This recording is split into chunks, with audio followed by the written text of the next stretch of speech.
Tudo bem, eu quero cumprimentá-los a todos e dizer que, mais uma vez, eu estou aqui para fazer uma declaração aos senhores e às senhoras jornalistas e ao povo brasileiro. E registro que eu li hoje notícia no jornal Folha de São Paulo de que perícia constatou que houve edição no áudio de minha conversa com o senhor Joesley Batista. Essa gravação clandestina, é o que diz, foi manipulada e adulterada com objetivos nitidamente subterrâneos. Incluída no inquérito, sem a devida e adequada averiguação, levou muitas pessoas ao engano induzido e trouxe grave crise ao Brasil. Por isso, no dia de hoje, estamos entrando com petição no Colégio do Supremo Tribunal Federal para suspender o inquérito proposto até que seja verificada em definitivo a autenticidade da gravação clandestina. O autor do grampo está livre e solto, passeando pelas ruas de Nova York. O Brasil, que já tinha saído da mais grave crise econômica de sua história, vive agora, sou obrigado a reconhecer, dias de incerteza. Ele não passou nem um dia na cadeia, não foi preso, não foi julgado, não foi punido. E pelo jeito não será. Cometeu, digamos assim, o crime perfeito. Graças a essa gravação fraudulenta e manipulada, especulou contra a moeda nacional. A notícia foi vazada seguramente por gente ligada ao grupo empresarial que, antes de entregar a gravação, comprou $1 bilhão, porque sabia que isso provocaria o caos no câmbio. Por outro lado, sabendo que a divulgação da gravação também reduziria o valor das ações de sua empresa, as vendeu antes da queda da bolsa. Não são palavras minhas apenas. Estes fatos já estão sendo apurados pela Comissão de Valores Imobiliários.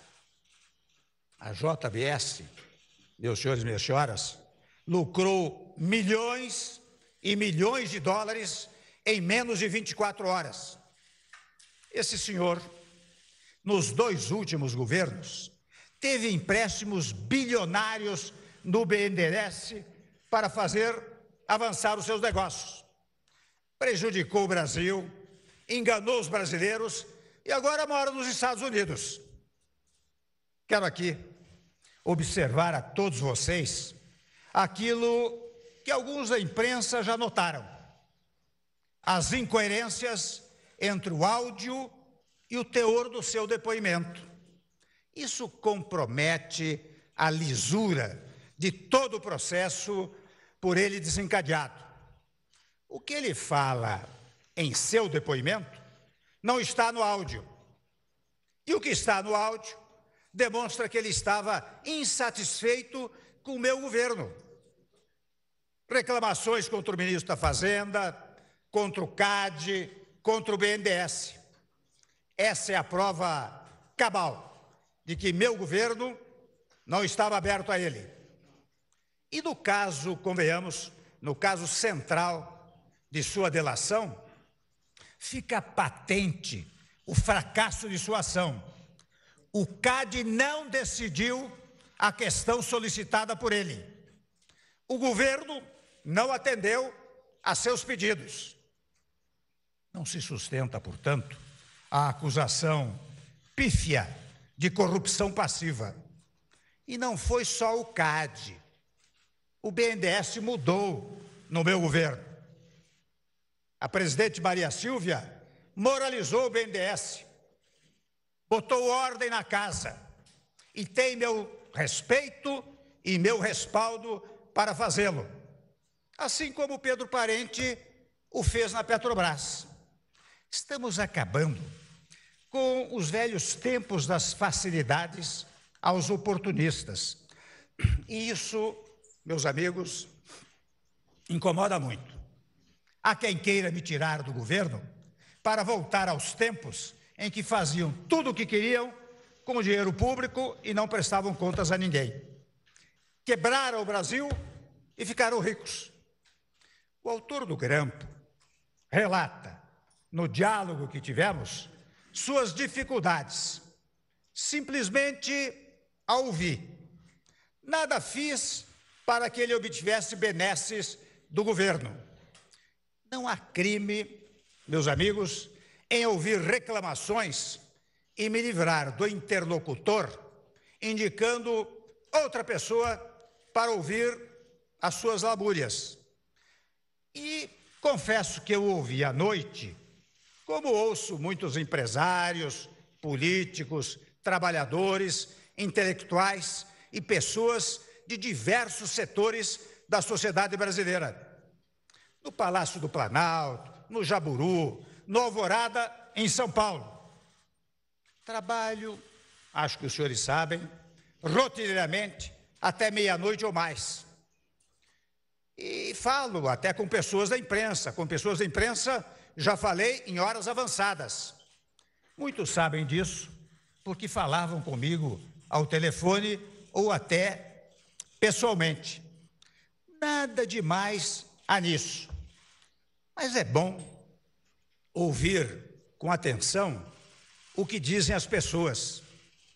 E muito do que foi dito nos depoimentos dos senhores Joesley e Ricardo provam apenas falta de sintonia, abundante divergência. O primeiro fala em buscar uma forma de interlocução comigo, pois não a tinha. Já o segundo fala que era meu interlocutor frequente, em nome do grupo. Há muitas mentiras espalhadas em seu depoimento. Lembrem da acusação de que eu dera aval para comprar o silêncio de um ex-deputado. Não existe isso na gravação, mesmo tendo sido ela adulterado. E não existe, porque nunca comprei o silêncio de ninguém. Não obstruí a justiça, porque não fiz nada contra a ação do judiciário. Falo aqui só de um dos pontos de contradição e incoerência. Ou seja, houve falso testemunho à justiça. Chegam ao desplante de me atribuir falas, frases ou senhas ou palavras chulas que jamais cometeria. Atentam contra o meu vocabulário e minha inteligência. Tenho crença nas instituições brasileiras e nos seus integrantes. Devo até registrar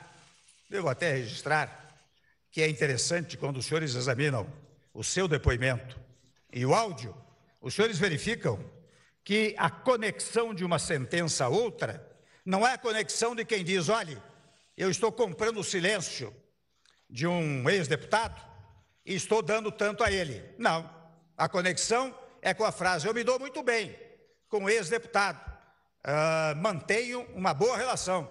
Eu disse, mantenha isso.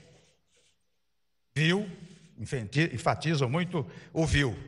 E por isso mesmo eu devo dizer que não acreditei na narrativa do empresário de que teria segurado juízes, etc. Ele é um conhecido falastrão exagerado. Aliás, depois, em depoimento, podem conferir, disse que havia inventado essa história, que não era verdadeira. Ou seja, era fanfarronice que ele utilizava naquele momento. Eu quero pontuar que houve grande planejamento para realizar esse grampo. Depois houve uma montagem e uma ação deliberada para criar um flagrante que incriminasse alguns, enquanto os criminosos fugiam para o exterior em absoluta segurança. O Brasil, meus senhores, exige que se continue no caminho da recuperação econômica que traçamos para colocar o país nos trilhos.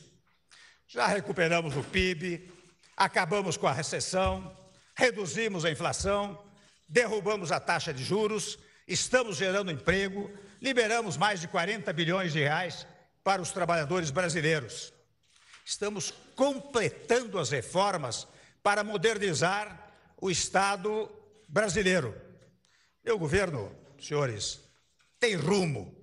Acho que os senhores e as senhoras são testemunhas deste fato e sabem que o que foi dito, volto a dizer, no áudio, que de resto está sendo impugnado por eventuais, ouço até mencionar que houve mais de 50 edições desse áudio, tenta macular não só a reputação moral do presidente da República, mas tenta invalidar o nosso país.